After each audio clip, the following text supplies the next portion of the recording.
Your Humanities Half Hour is brought to you by the Northern Marianas Humanities Council.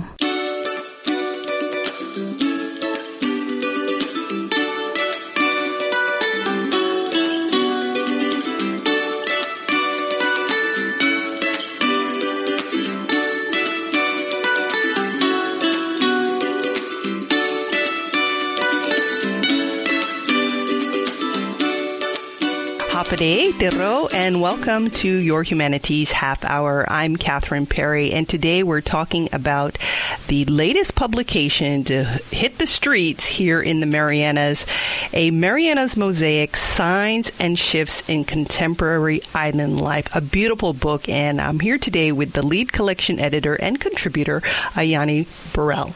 Ajani, welcome back to Your Humanities Half Hour. Thank you so much for having me. It's a pleasure. Wow, just you handed me a copy of the book coming in today, and right away, it's beautiful. There's some interesting things going on just with the cover. I can't imagine what's on the inside. First of all, congratulations on this compilation. Tell us what it's about. As the title suggests, the collection is about life in the Marianas as it's sort of happening today.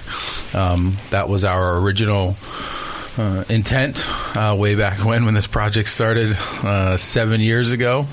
And so there's a wide variety of different articles and essays in the collection that speak to different aspects of life, different dynamics of life as it's happening today in the Marianas.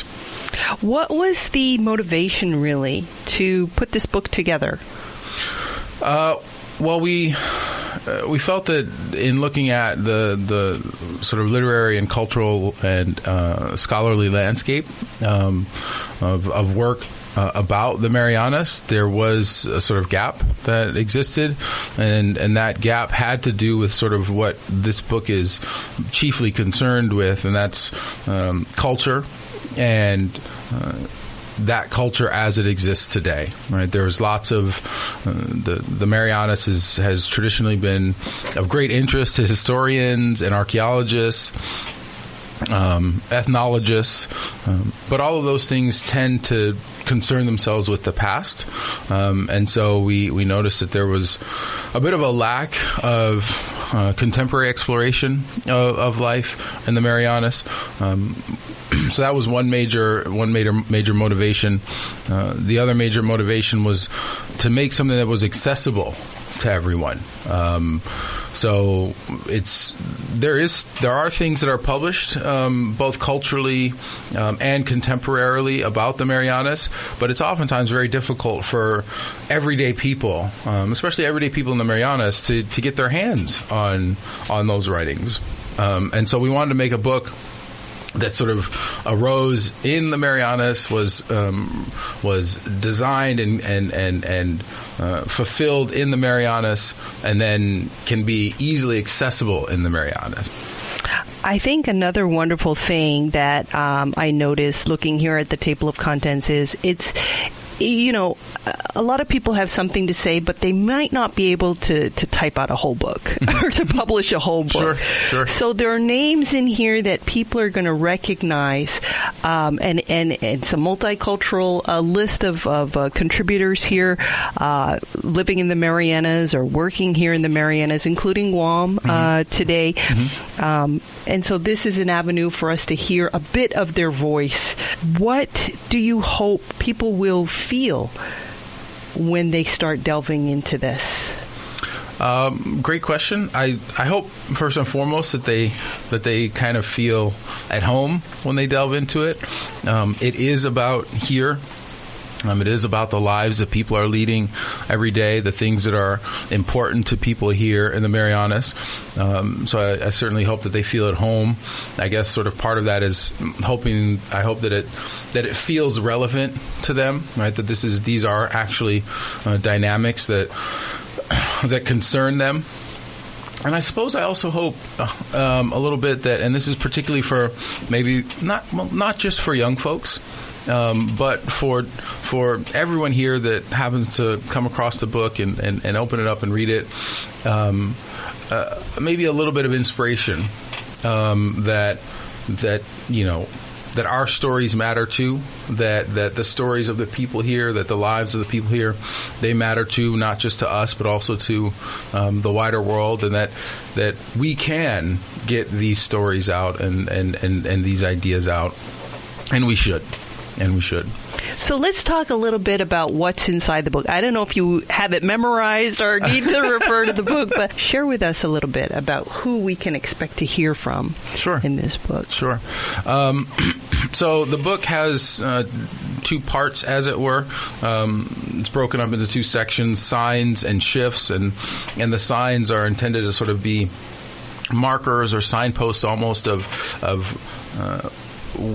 the way life currently stands, and the shifts really look much more closely at what has been changing over the last decade or two, and oftentimes with a little bit of an eye on what may be coming in the future. In each of those, there's been pieces that I've found. I mean, I've obviously found all of them intriguing and valuable. Otherwise, they wouldn't be in the book. So it's hard to sort of choose, right? It's like choosing amongst your children. Who's the favorite? Yeah. Okay, I understand your dilemma. But I can, we should certainly talk a little bit about some of what's in there. And I guess what I will say is that what's in there is very diverse, right? We tried way back when we started this project.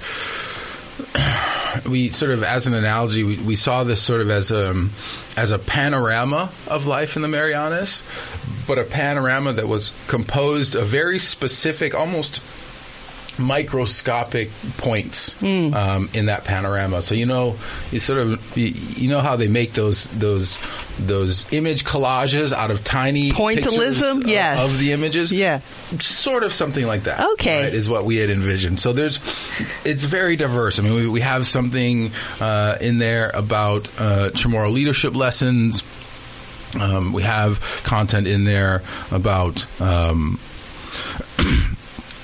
a great story from a former teacher of the year about their fourth day of teaching in the Marianas.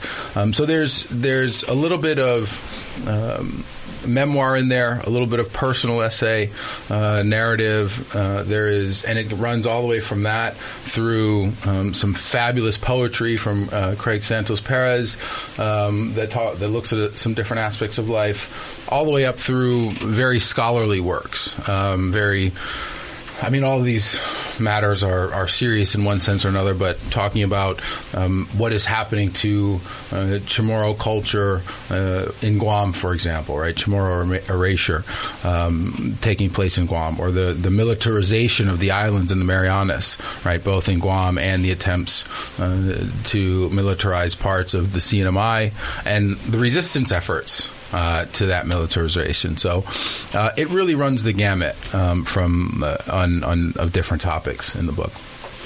What did you find most difficult about putting this book together?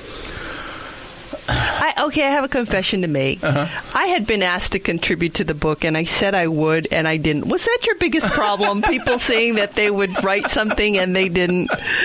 You've been very gracious not to say anything since you showed up today.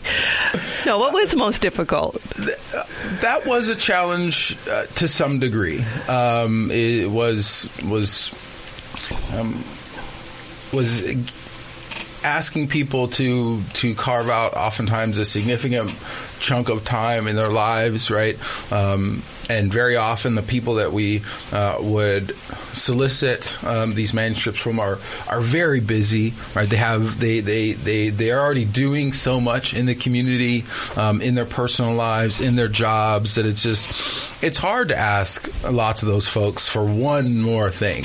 So that was certainly challenging, just in a general sense for the book. But as you can see, we managed to twist enough arms and wrangle a lot of arms from the table of contents. But I think the most difficult thing for me, honestly, was towards the tail end of any project, especially one that has gone on for a while, pushing it that last little bit up the hill. And for me, that was the minutia of the editing, right? I had solicited a lot of these pieces from the very beginning. The book itself, when I submitted the Word manuscript to the press, was, I want to say, 558 pages long. Almost 140,000 words.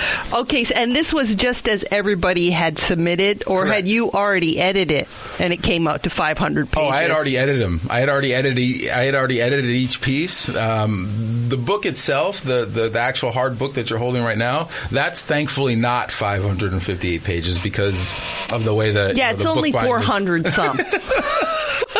Value for money. Yes, it's a good book. So I had, solicited a lot of those pieces from the very beginning. So I'd already edited them multiple times with the authors, back and forth, various drafts. By the time it got to sort of a compilation, and then I read through that compilation half a dozen times. So I can't tell you how many times I read each one of those words. And at some point, I almost couldn't even see them on the page anymore. Wow. Because I'd seen them so many times. My brain was it knew what was coming because I'd seen them so often. So that was probably the toughest part, is those last few rounds of edits of the whole manuscript. But thankfully, there were other members of the team that were seeing it with much fresher eyes, and that was very valuable. And now this is actually a publication by UOG Press. Can you tell us how that came about and the relationship there? Mm-hmm. The team at UOG Press has been amazing. This is a publication of UOG Press, but I'm happy to, I guess, kind of announce that this is actually the first book of NMC's own publishing imprint, Proa Publications. So when you open up the book, you'll see on the first page, side by side, UOG Press's logo and NMC's Proa Publications logo. Northern Marianas College, yes? Yeah, Northern Marianas College. So we're really excited about that. We're excited about the launch of the imprint. Again, just to sort of to increasingly localize things, right? Well, okay, I have a question. What is an imprint in that usage of the word? Mm-hmm. Well, the imprint is kind of like a subsidiary of the larger press. Okay. So the larger press will help with the logistics, help with the publication, the actual printing of the book. So we can draw on their well-established and well-oiled resources. But the imprint itself will have its own aims, have its own goals, be soliciting its own manuscripts and producing its own manuscripts, but really drawing on the experience and expertise of the mother press, so to speak. Yeah. All right. It sounds to be the start of something beautiful. The title of the book is A Marianas Mosaic, Signs and Shifts in Contemporary Island Life. We'll be back with more after this break. I Northern Marianas Humanities Council bulaguinahanya puri historian Marianas dan kultura. Sinyon soda estisihanan formasyon gizon mami website nmhcouncil.org. Pat bisita gi YouTube, pat Facebook. Guajalocui diferentes clases leblu na sinya un fan. I Northern Marianas Humanities Council has uzura todo I experiencia tauta. Welcome back to Your Humanities Half Hour. We are chatting with lead collection editor and contributor to the book A Marianas Mosaic, Ajani Burrell. Ajani, could you give us a little glimpse into who has contributed to this book and what are some of the topics that they've decided to write on? Oh, that's a good question. Did they decide to write on the topics, or did you guys ask them specifically to write on the topic? Sure. Everyone chose their own topics. Okay. We let them know that we were trying to put together a collection that pertained to sort of contemporary life, contemporary culture in the Marianas. And so we put out that call, and people, in some instances, they already had things written that were relevant. In other instances, they developed them specifically for the project through a sort of proposal process. But either way, these are, I suspect that if you asked everyone, these are their own creations. Right. And we merely just, from time to time, help to mold them a little bit.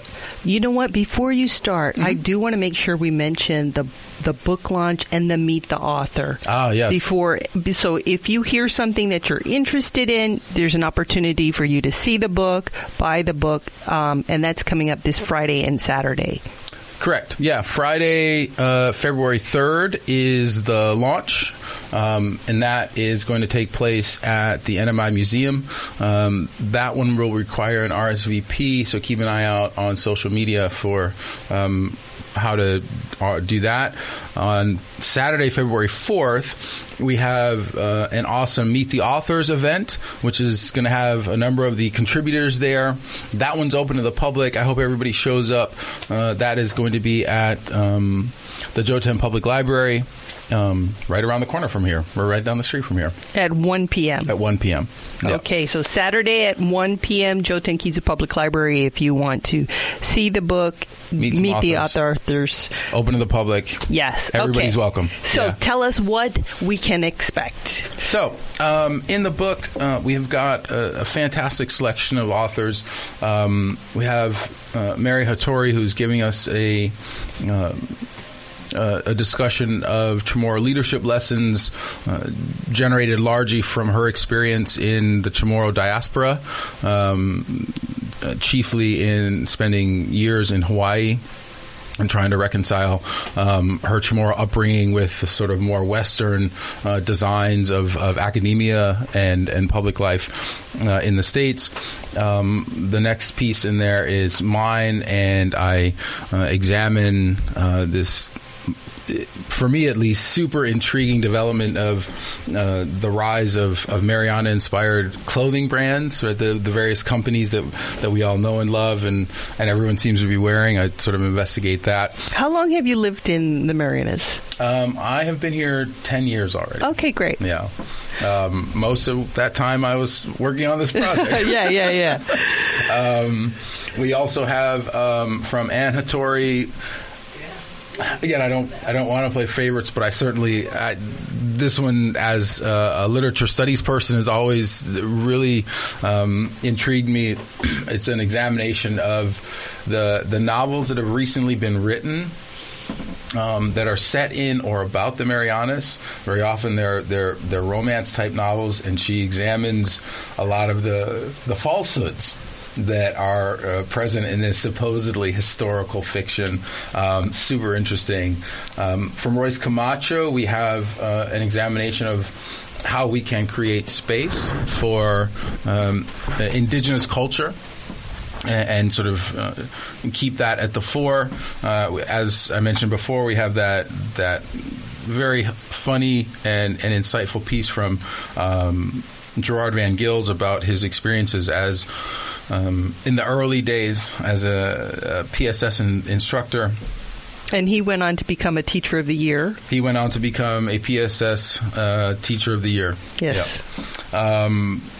From Tabitha Espina, we have an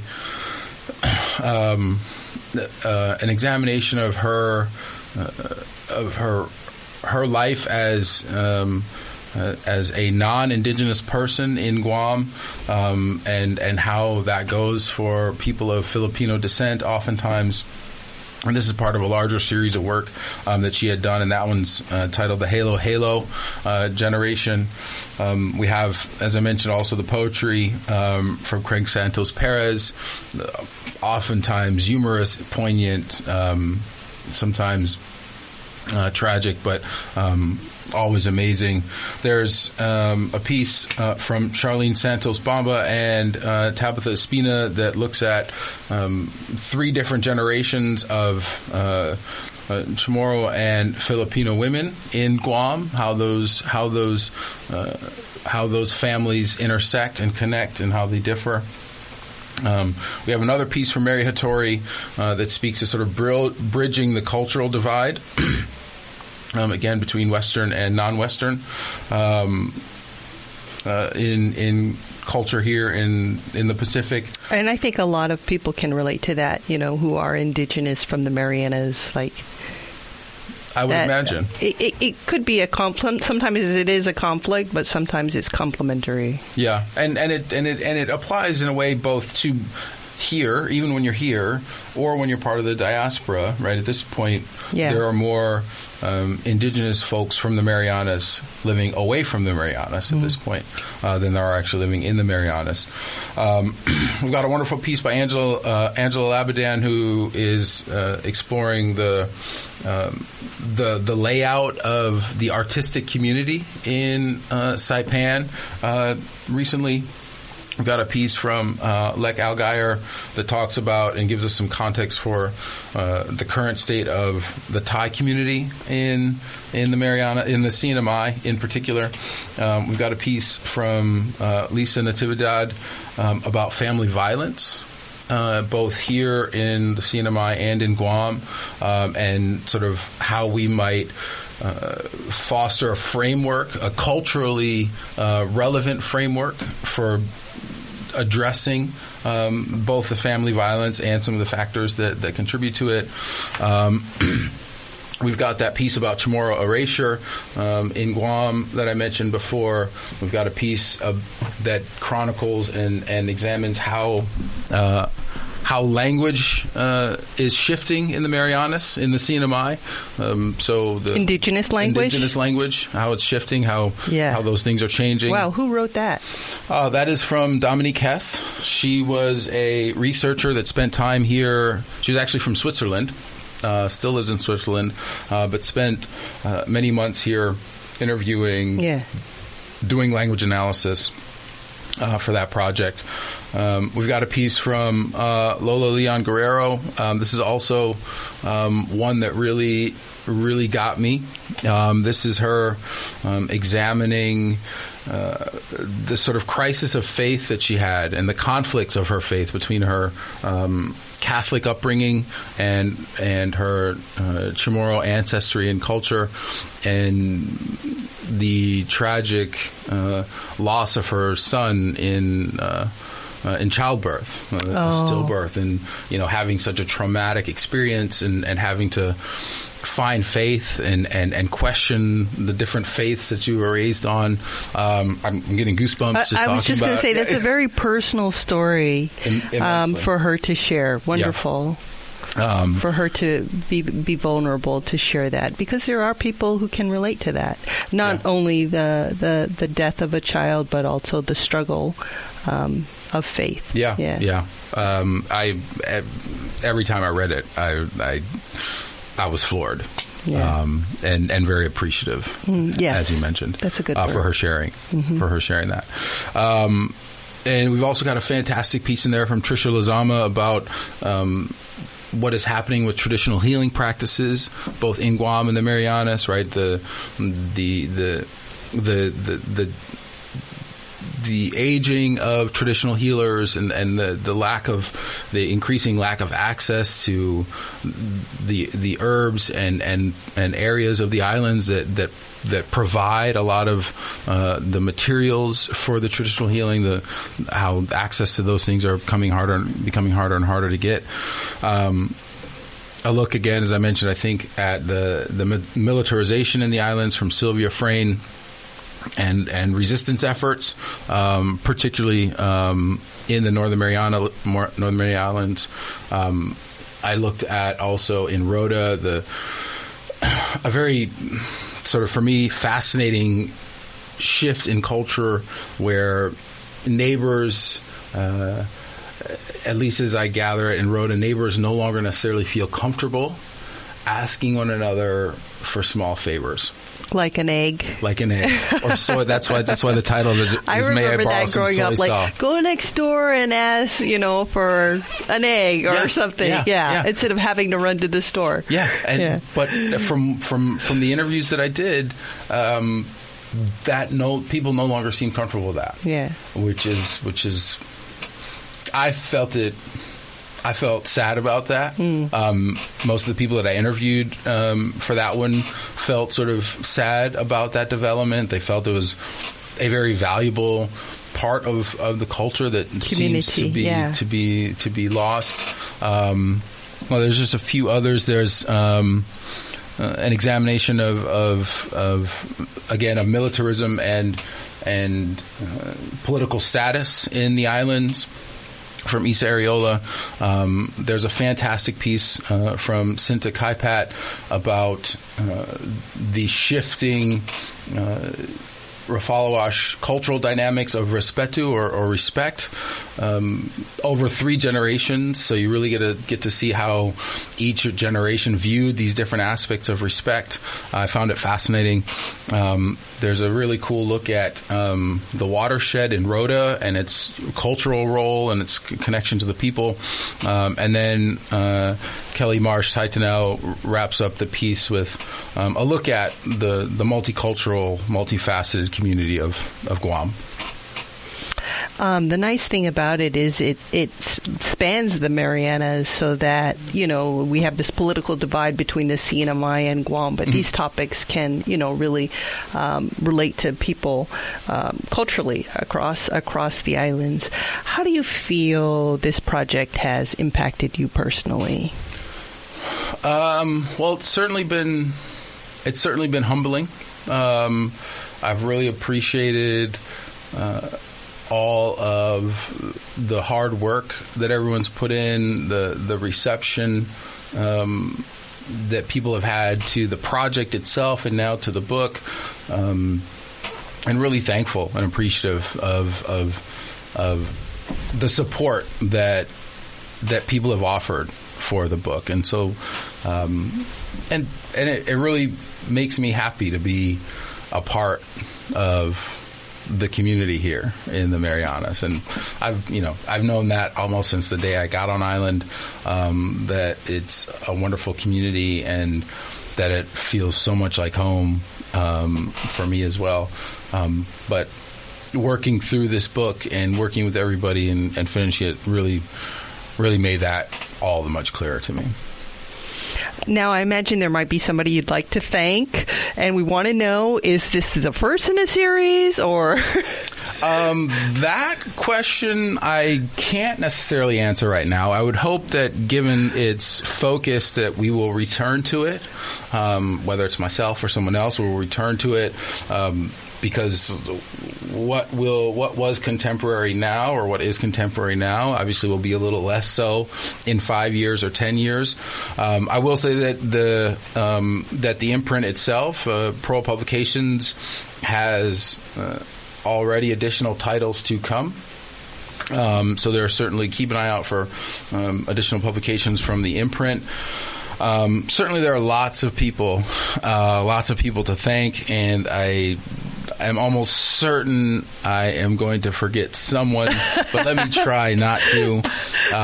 Maybe take it from the top. I obviously want to thank the Humanities Council. They were the people that supported this project from the get-go, and have been unwavering in that support, even through change of leadership. And so I'd also like to thank Leo Pangilinan for his support and help with all of this.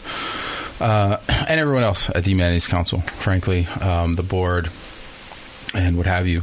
Obviously need to really thank NMC for their support as well, Northern Marianas College. They also supported us in this endeavor, and we're proud to be the inaugural title for the imprint itself. So everybody at NMC that helped us, we certainly need to thank them.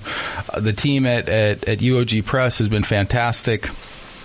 And there's a bunch of people there that I need to thank, and most of them are in the book, in the editorial and design team. But certainly Lola, Don Rubenstein, Desiree Ventura, and the whole team that helped put this book together. Thanks so much for all your tireless work. Personally, I certainly need to thank my family for putting up with me. Thank my wife and kids for giving me lots and lots of quiet time to read the hundreds of thousands of words over and over and over again. Thanks to Kimberly Bunce Anderson for her work putting this project together and moving it forward as well. And thanks mostly to the contributors. thank you all for your hard work. They were all very cooperative. No one was at all resistant to editorial input. They were all very receptive to it. I had great working relationships with all of them.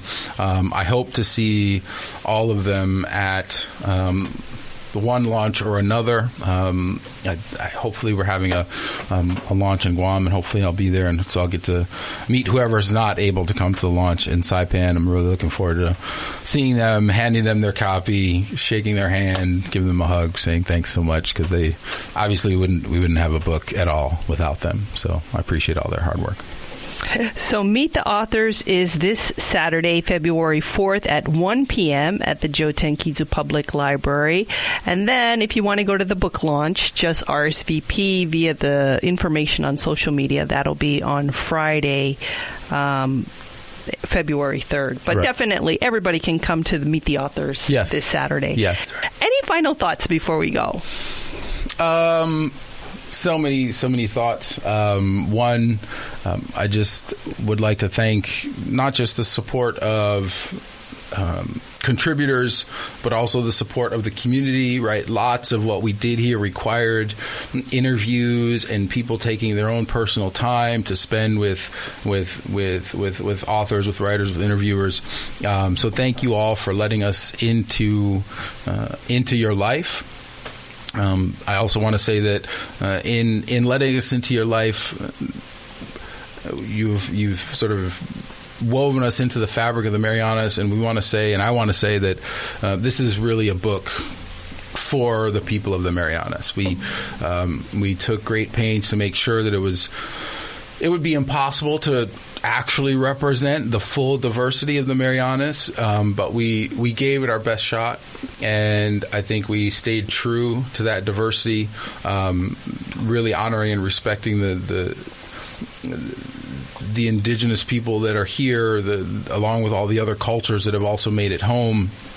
There's a diversity of voices, a diversity of content, but really this arose out of the people of the Marianas, and we want people to know that this is a book by and for the Marianas. And so we even tried to edit it in such a way that it is accessible to everyone, right? And so high school students can pick this book up and find some pieces that hopefully not only speak to them, but are very accessible to them. Scholars both in the Marianas and outside the Marianas can pick this up and find really scholarly pieces that are relevant to what they're working on, and just everyday people who are interested about life here can find things here. And so this is really a book for the Marianas, I feel. We've been chatting with lead collection editor and contributor to the book A Marianas Mosaic, Signs and Shifts in Contemporary Island Life, Ajani Burrell. Ajani, thank you for your work and for your time today. Thanks so much for having me. I appreciate it. You can find the book at uogpress.com. That's uogpress.com. This has been Your Humanities Half Hour. I'm Catherine Perry. Your Humanities Half Hour is a production of the Northern Marianas Humanities Council, funded in part by the National Endowment for the Humanities. Any views, findings, or recommendations expressed in this program are those of the participants and do not necessarily represent those of the National Endowment for the Humanities or the Northern Marianas Humanities Council.